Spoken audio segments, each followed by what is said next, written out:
Good evening. How's that sound? Sounds a little booming to me. Does it sound that way to you? Yeah? Maybe try it a little bit lower.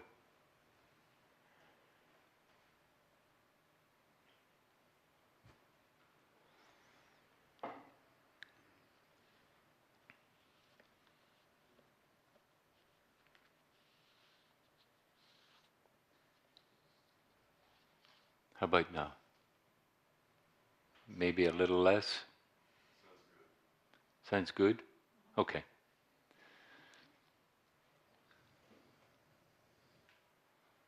See what authority you have, Michael?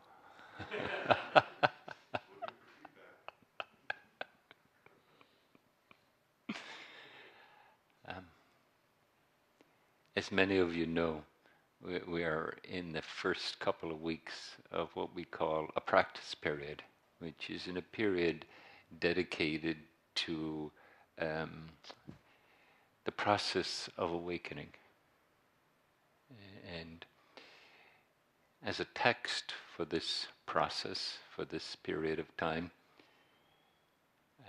I chose a famous teaching by the founder of Soto Zen in Japan, Dogen Zenji, and maybe his most famous fascicle, his essay, most famous essay, the Genjo Koan.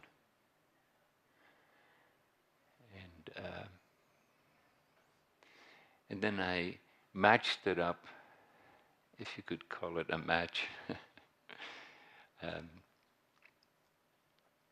Maybe I paired it up with its opposite, the 6 paramitas.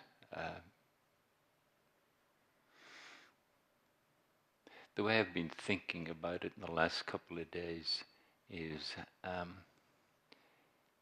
in practice, we have the principle,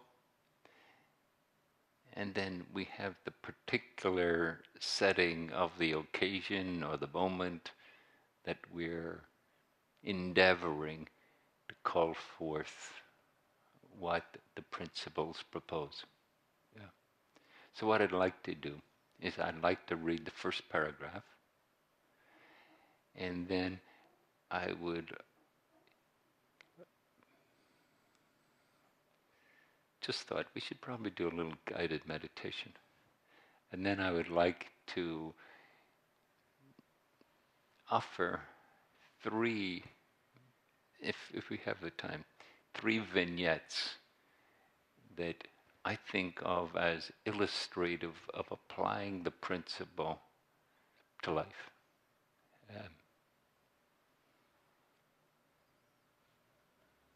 And just so you can get into a frenzy of anticipation, one of those vignettes is how I related to zazen this morning in the Zendo. But here's the first paragraph of the Genjo Koan.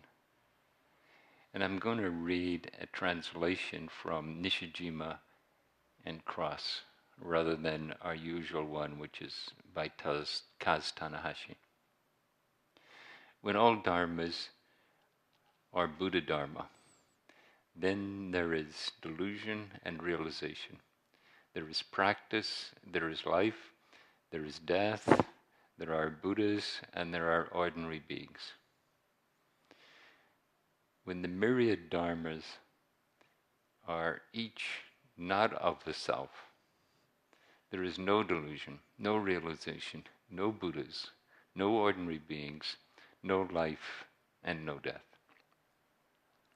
The Buddha's truth is originally transcendent over abundance and scarcity. And so, there is life and death. There is delusion and realization. There are beings and Buddhas. And though it is like this, it's only that flowers, while loved, fall, and weeds, while hated, flourish. Okay.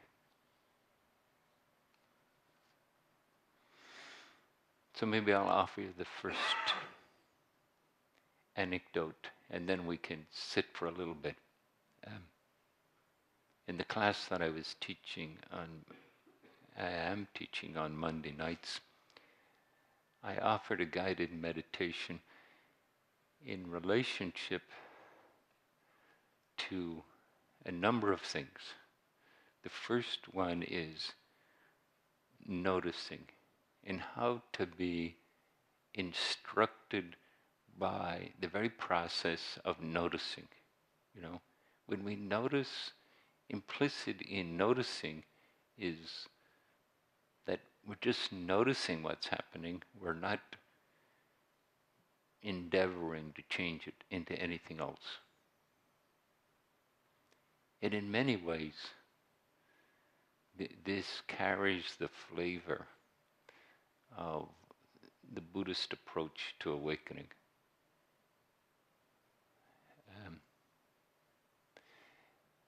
And then taking the noticing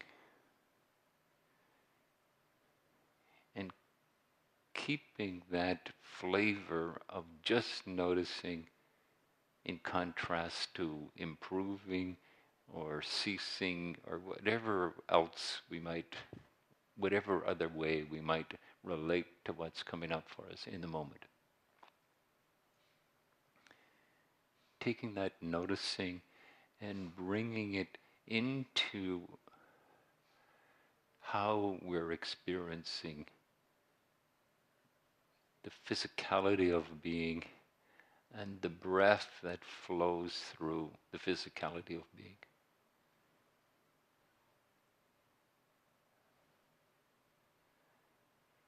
And that's what I used as the basis of the class on Monday night. And then interestingly today, I got some feedback. Someone was saying to me, I'm not getting it. You know, what was that?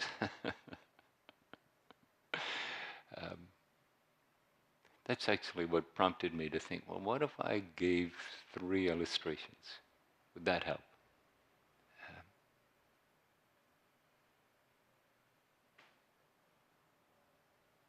So here's the first illustration. I arrived in the Genjo this morning, took my seat. I have a little ritual that I do when I am in the process of settling in to the posture of zazen. I get my seat, get the cushion, or actually I sit on a little folded support cushion, as we call it, or a flat. So seat on that, and then stretch out my spine from the ground up, and then endeavor to discover uprightness. Now, what is that place of balance where the weight of the body is coming down through the sit bones, where the body is in an upright posture so the muscles are not working to hold it in place. To have a long open torso so that the breath can flow in, and so the chest, the rib cage can expand with the inhale, the diaphragm can move down, and the abdomen can swell. And then the reverse with the exhale. And as I was going through that ritual,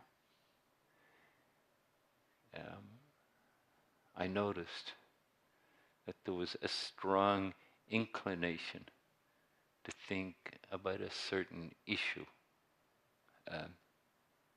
I'm part of a non-profit. I'm on the board of a non-profit, and there's a certain issue coming up. Surprise, surprise. It actually, I don't experience it as a great problem.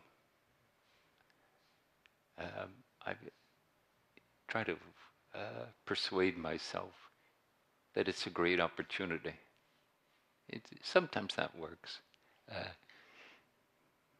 But often it softens up the kind of tenseness or singularity of this is a problem, Problems are there to be fixed, because something is wrong or broken. That's why we call it a problem. But what if we just call it something there to be related to? And I noticed that I was inclined to think about it because it was being experienced as intriguing. Like a little bit like a real life crossword puzzle. Okay. And what is the issue here, and how is it presenting itself, and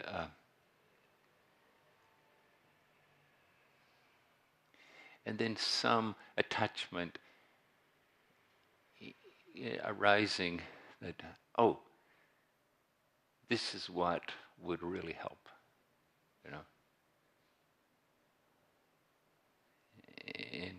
and that thought, okay, let's hold on to that. That's a good thought. That's a wise thought. That's an appropriate, skillful thought. And while all that was going on, there was some other part of me saying, didn't you just come here to notice what was happening and allow it to come in with the inhale and cease with the exhale? And then these two notions, the intrigue of the issue of the nonprofit and the request of just be the breath. And then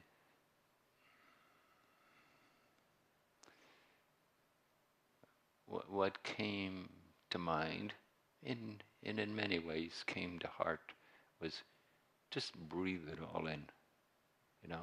Don't set up a duality. Okay, well, there's this that I want to think about, and there's this purity of just being body and breath.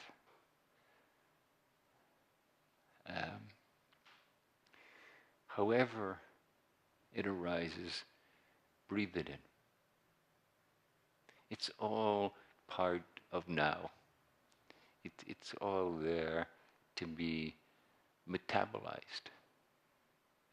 If you think of breathing, it's a totally amazing process.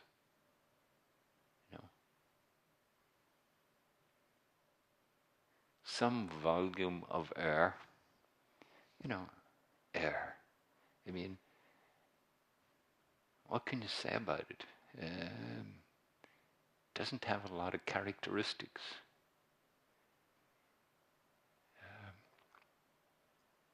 And yet, when it enters the body, it gives it its life nourishment, If you stop breathing, pretty soon you're dead, And each breath is giving us that. It's something incredibly intimate in the workings of being that we think of as me. You know, that's a very significant and intimate part of me being me. And this nondescript air becomes breath.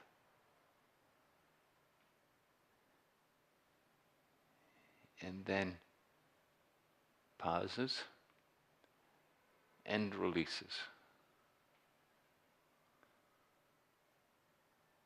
And every moment of our life, we're going through that process.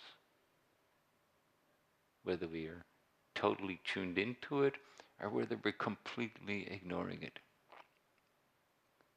And that breath is so intimate that it expresses all sorts of happenings that are going on in the human organism. You know? When you get excited, the breath expresses it. When you get fearful or angry, the breath expresses it. When you relax and feel trusting of the moment, the breath expresses it.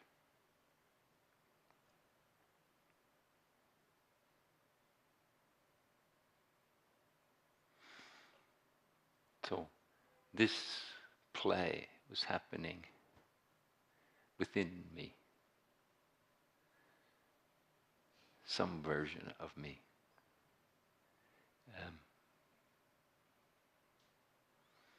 Intrigue. The mind being tempted.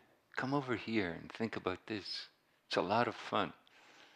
And then this, just marvel at the whole thing.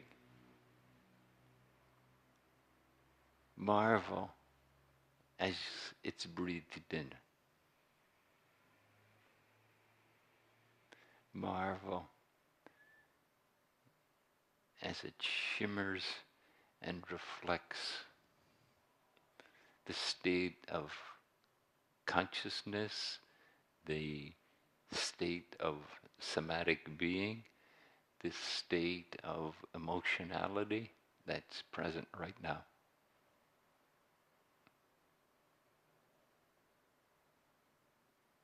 What a statement about life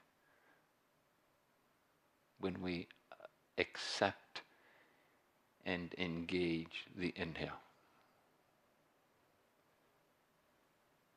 I'm willing to be right here. I'm willing to be what's happening now.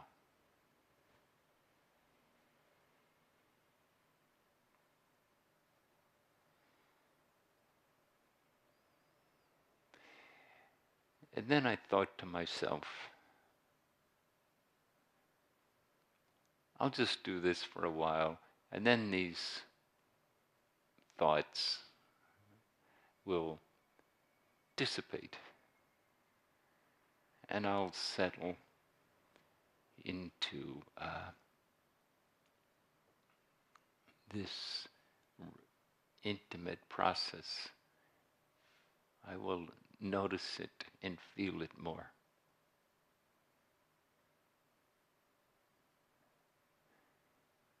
And surprise, surprise, that wasn't what happened. They danced back and forth for most of the period of zazen. And it was a 1 hour period.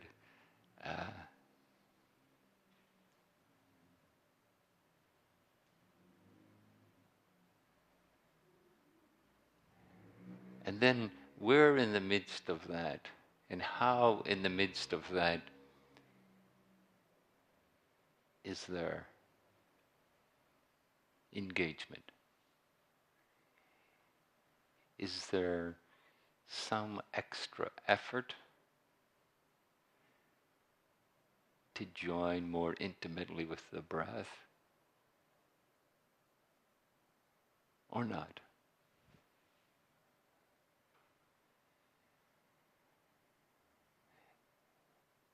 And just sitting there,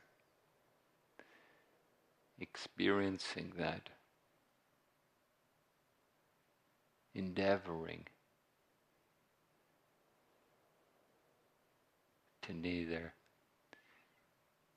drift away or take control.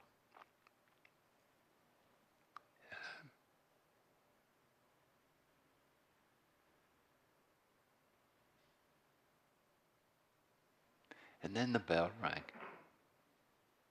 And my mind created the thought, well, that was a pretty good period.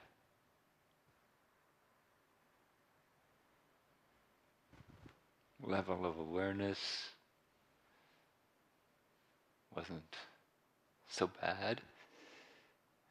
Was pretty good.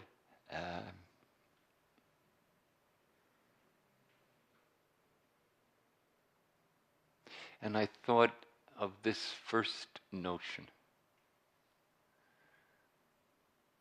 When dharmas are Buddha dharmas, Buddha being awakening and Dharma being teaching. The awakening that teaches, the teaching of awakening,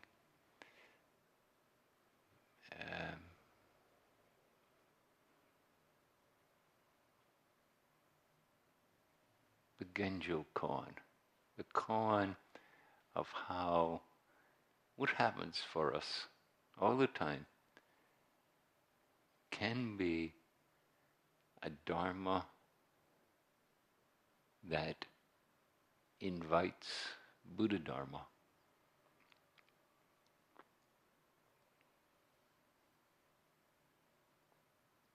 So I thought maybe we could briefly sit and you can notice and you can experience what comes to mind. And you can notice what to do with that.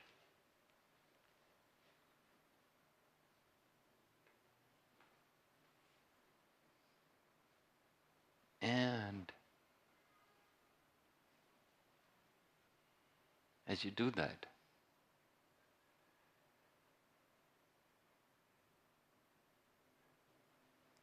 can there be an experiential learning? So we'll start now. Oh.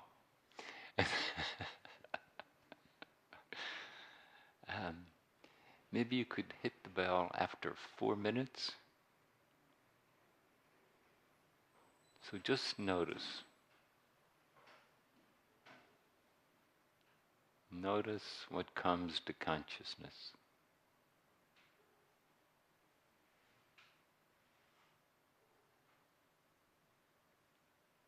Notice what it's like to just open to what comes to consciousness.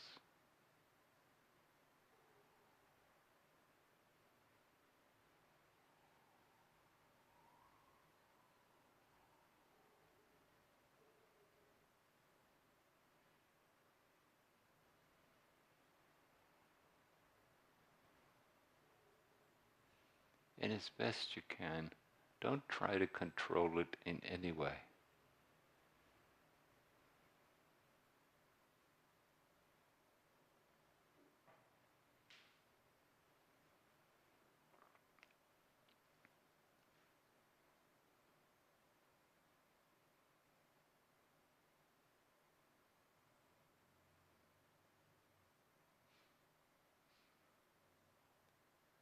Can noticing school your mind on what it is to be present, what it is to be aware of now.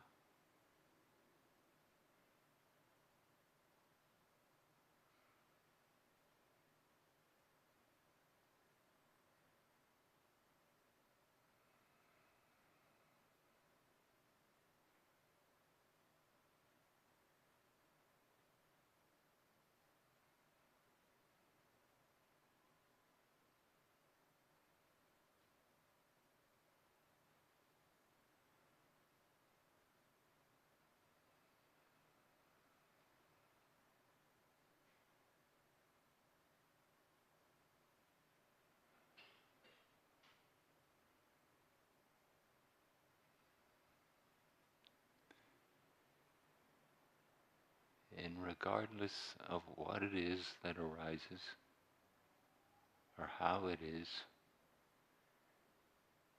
can it be breathed in like the sounds, like the physical sensations, like the thoughts?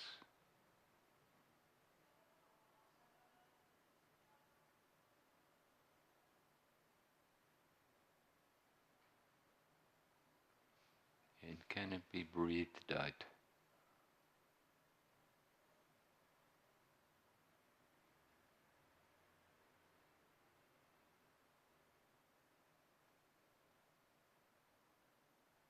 Can the process of being be breathed in and released with the exhale?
Not in the Genjo Koan, but in another fascicle, another essay written by Dogen Zenji.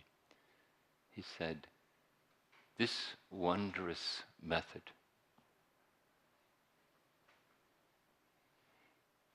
is what has awakened all the Buddhas and all the teachers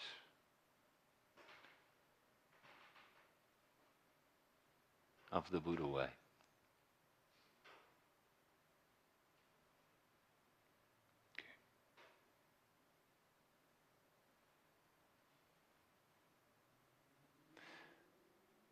How is it?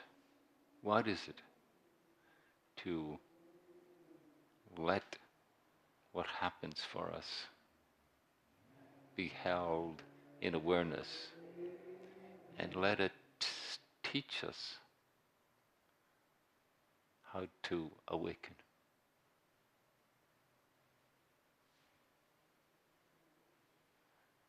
So, vignette number 2. Someone came to talk to me quite recently, and they wanted to talk about something that was going on for them, something that they experienced as challenging,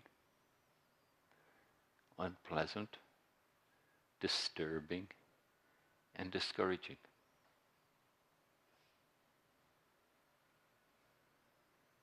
But rather than talk about all the details, we talked about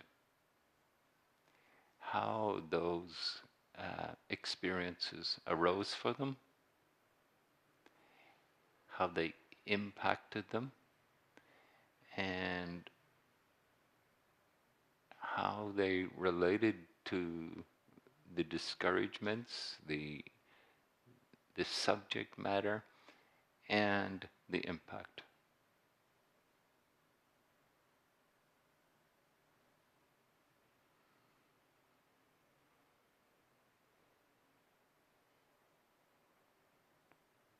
I would say things like, when you were discouraged, how did that feel physically?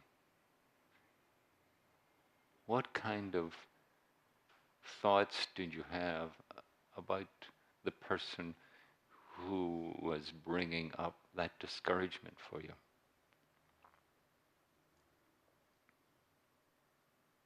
And how did that, did that just dissipate like a lullaby? Or was that like harsh and persistent?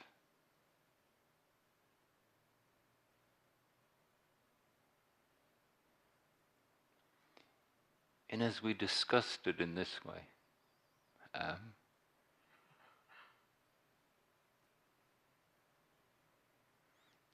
person's mood seemed to lighten. It was as if, and as our discussion, you know, continued, this was not only how they felt, but it was how they were thinking about the situation. Right in the midst of this situation, which at times feels like a great affliction. It feels like, a visceral agitation. And right in the middle of it, of that disturbance, when it can be seen for what it is, when it can be acknowledged for what it is,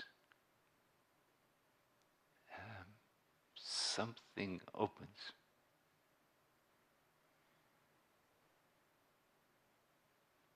When dharmas are Buddha dharmas,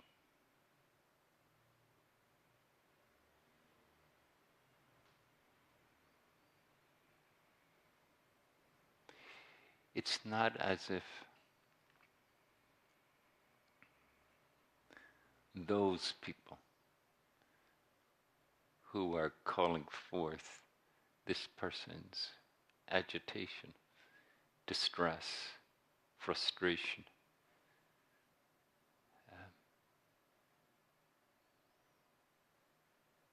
it's not as if, they need to cease existing, or this person needs to run away and be in a different environment. It's somehow how all of this is related to offers a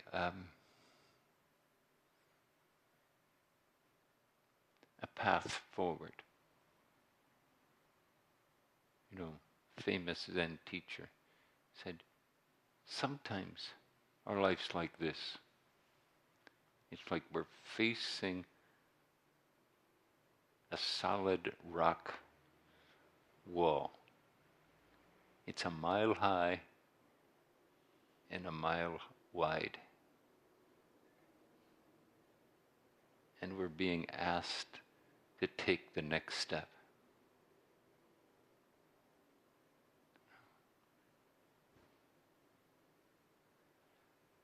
Of course, he's talking about how the mind can create that impossibility. He's talking about how our distress, our agitation, our frustration, however we, and whatever is evoked within us when we face challenging situations.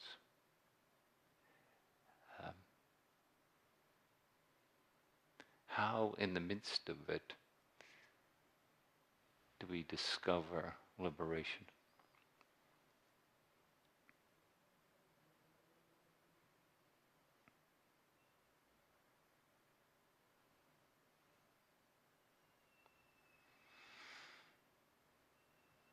And Dogen Zenji says, yes,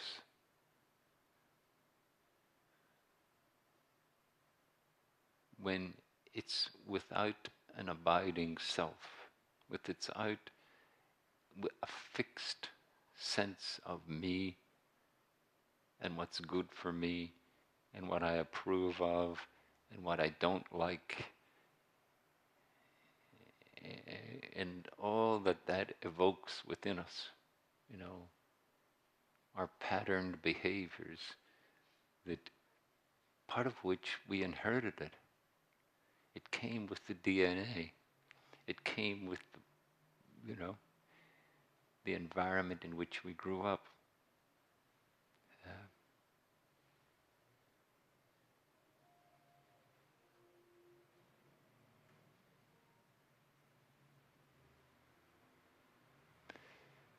And yet, within that,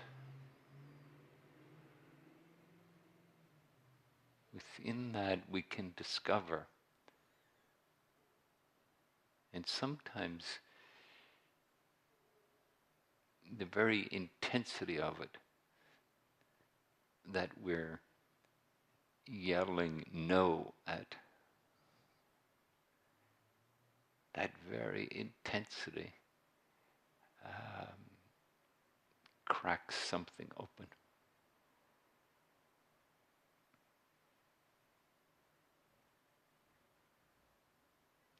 And the Genjo Koan asks us, how come? What happens in that moment? How does that shift from distressed, agitated frustration that speaks from the heart and says no? How does that no become, okay, that's what's happening, that's this moment, that's what's here to be acknowledged, noticed, experienced, just as it is.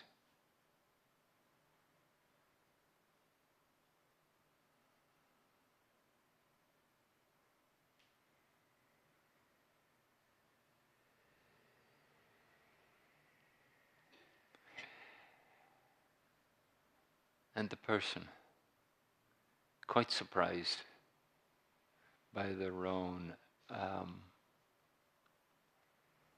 shift,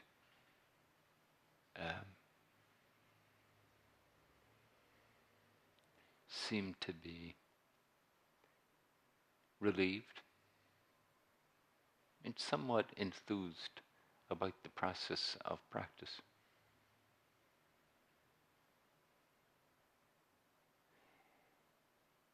And then they thought, yeah, but for how long? Until our meeting ends, or until the next person does what has been distressing me.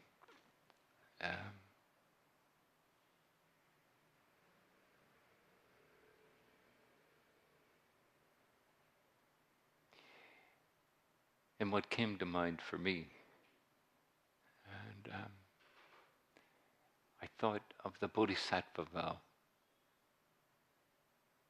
This is impossible, and I vow to practice with it. Delusions are inexhaustible, and I vow to practice with them.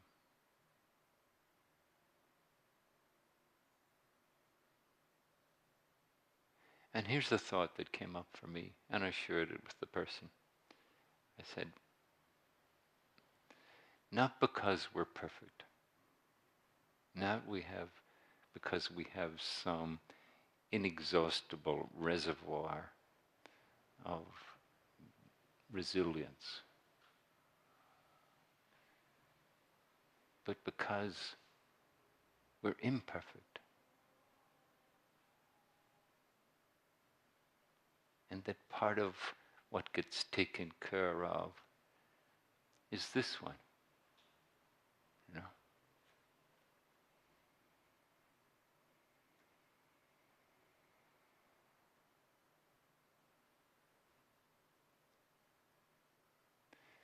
And the Genjo Koan says, and what's all that going to look like? Now what? How to take the principle and enact it in the moment, in the particular.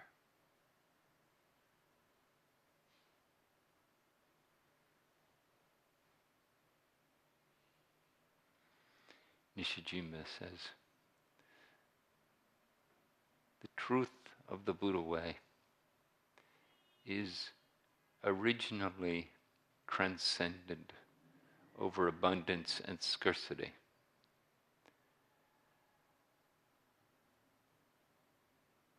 This path of Buddha being and its capacity for liberation, it's innate in the nature of our existence.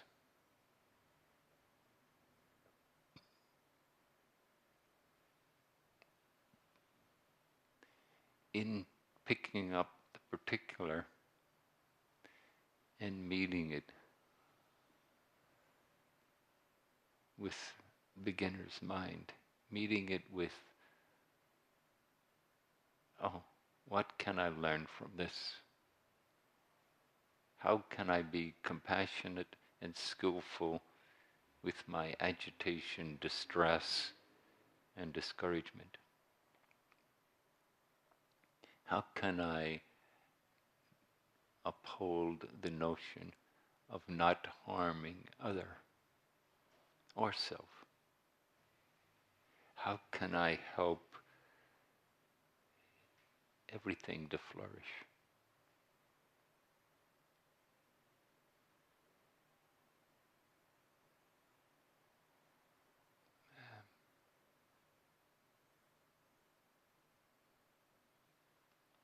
So in the class, I thought, well, what if we added in the 6 paramitas? What if we added in generosity, persistence, patience, discipline,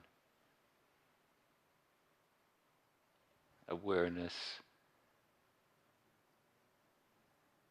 and the insight that awareness calls forth? Would that help? I would say